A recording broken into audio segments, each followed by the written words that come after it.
En réponse à l'invitation de son homologue du Rwanda, le président de la République Félix-Antoine Tshisekedi Tshilombo est arrivé la nuit de ce dimanche à Kigali. Après un accueil d'honneur par le ministre rwandais des Affaires étrangères, Dr Richard Sezibera et la maire de Kigali, Chantal Rwakazina, le chef de l'État a été aussitôt reçu au village Urugwiro, le palais présidentiel. Pendant près de 2 heures, Félix-Antoine Tshisekedi Tshilombo et Paul Kagame ont échangé sur les perspectives d'une paix et sécurité durable dans leurs pays respectifs, gage d'un développement et de la stabilité au sein de la sous-région. La normalisation des relations et les échanges commerciaux bénéfiques aux 2 États ont aussi été largement évoqués. Considéré à juste titre comme un modèle de croissance, le Rwanda a l'honneur d'abriter la 7e édition de l'Africa CEO Forum, dont les travaux ont été lancés ce lundi au Kigali Convention Center.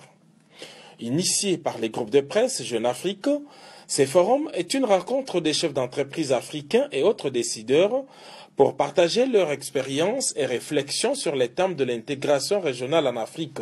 Aux côtés de ses homologues du Rwanda, de l'Éthiopie, du Togo et du Premier ministre de la Côte d'Ivoire, Félix-Antoine Tshisekedi Tshilombo veut faire entendre la voix de la République démocratique du Congo sur les perspectives économiques de son pays. En attendant d'intervenir dans le cadre d'un panel, le chef de l'État congolais est allé visiter le centre mémorial du génocide de Kigali. Sur place, il s'est fait expliquer à travers des documents écrits et audiovisuels les conflits qui ont conduit à l'extermination des Tutsis par les Hutus. Visiblement ému, il a dit plus jamais ça. Le président de la République, Félix-Antoine Tshisekedi Tshilombo, après avoir rendu visite au léopard de la RDC à l'hôtel Kempinski, la veille de la rencontre RDC-Libéria, en vue de les encourager, a assisté personnellement ce dimanche, 24 mars 2019, à cette importante et dernière confrontation pour la qualification à la phase finale de la CAN Égypte 2019. À son arrivée au salon présidentiel du stade de Martyrs de la Pentecôte, le premier sportif congolais, habillé aux couleurs nationales, a été salué par un comité restreint d'accueil. Juste après, il s'est rendu au vestiaire, question de motiver le 11 national avant de prendre place à la tribune d'honneur dans un stade plein à craquer comme un œuf avec ses 80 000 supporters. Après un nul blanc dans la première partie, dominé par les léopards sans trouver le moindre chemin de but, les poulains de Florent Ibenge ont fait exploser le stade à la 51e minute grâce au meneur de jeu Cédric Bakambu sur une passe décisive de l'homme du match, Trésor Mputu. Cela la grande satisfaction du premier sportif congolais qui n'a pas caché sa joie.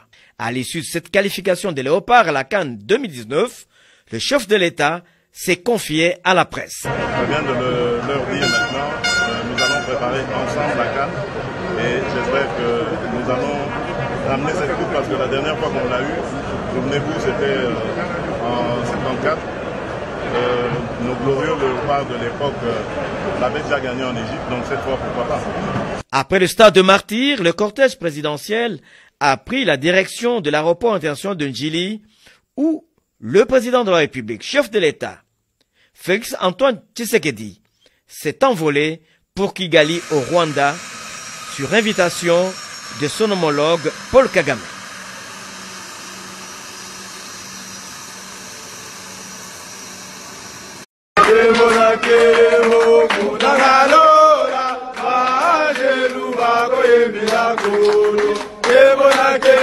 Hallelujah.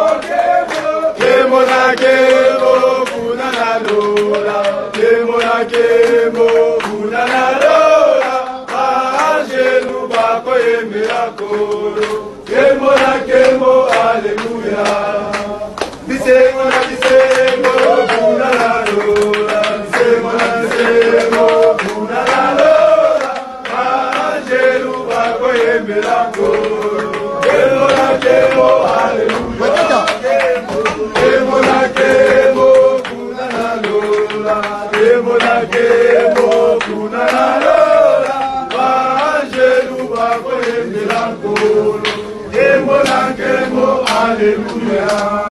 C'est une visite de travail de 48 heures que le président de la République, Félix Antoine Tshisekedi Tshilombo, accompagné de son épouse Denise Nyakeru, effectue à Kampala, en Ouganda, ce vendredi 22 mars 2019.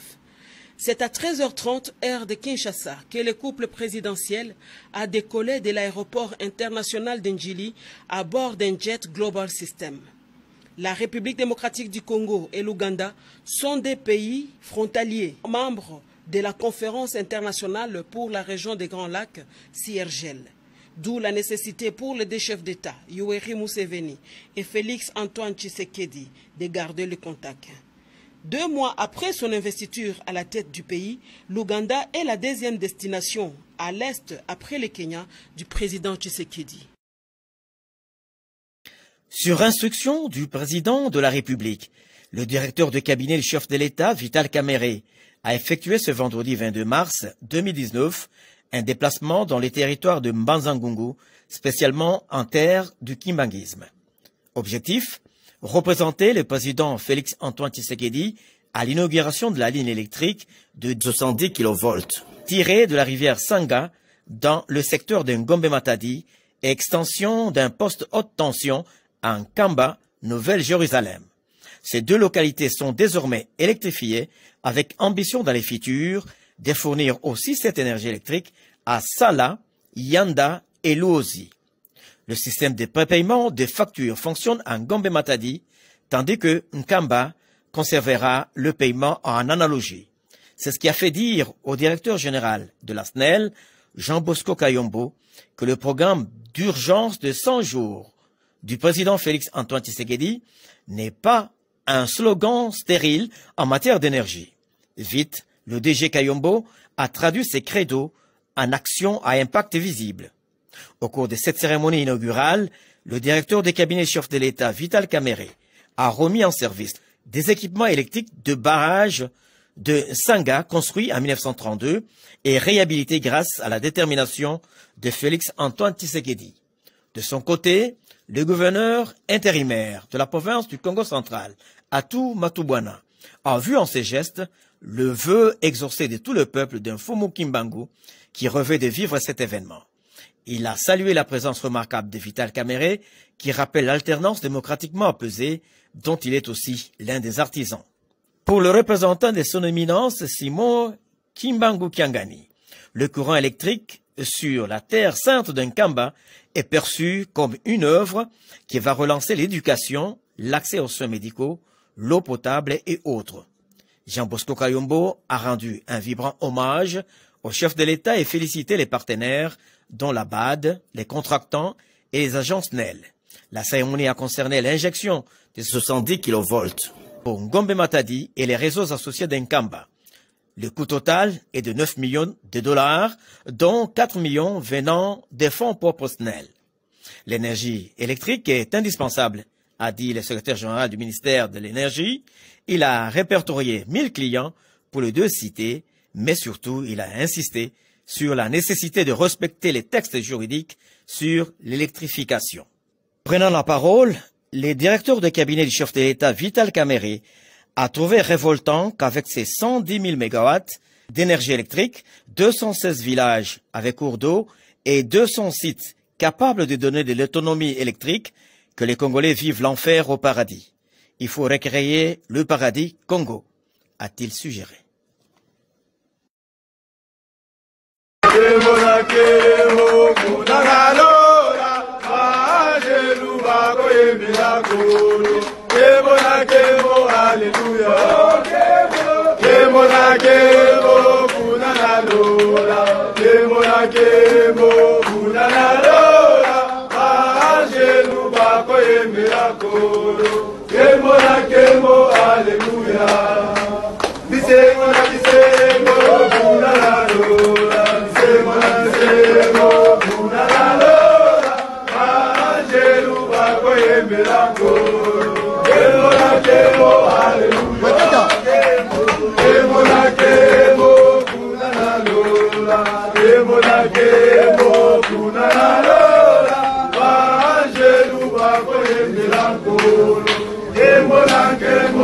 Alléluia.